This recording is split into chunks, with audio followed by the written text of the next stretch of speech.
Guys, good morning. Today's brunch, special yang chow fried rice, beef fried rice na gawa ni Shine. Meron din kaming ham and cheese na Shanghai and sunny side up. And nag-refill din kami ng buro, nagpadala ulit si Mama. Gumawa ulit siya ng buro para sa amin. First bite muna natin tong Shanghai.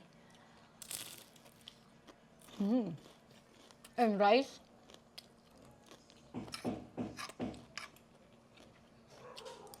Ano? Ang sarap kasi ang daming sahog. Yeah. Sarap nung ano. Sarap nung... Okay naman siya. Lasa pa rin naman siyang beef. Pero hindi siya naglasang champion. Lasa rin naman siya ng sawi, pero hindi siya super kalasa.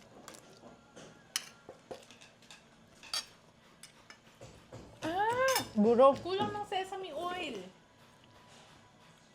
Ah, sim. Hindi ko nilag... Ay, ano lang po to, ham and cheese lang po. Literal na ham and cheese sa wrapper. Wala pong special dito. Yung hiwa-hiwalay. Tapos, sineparate ko. Tapos after nun, yung beef naman.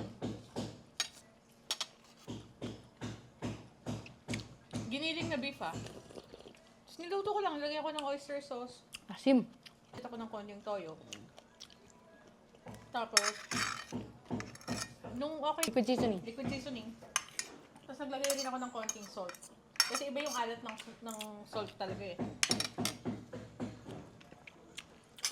Yun lang po. Refill. Yun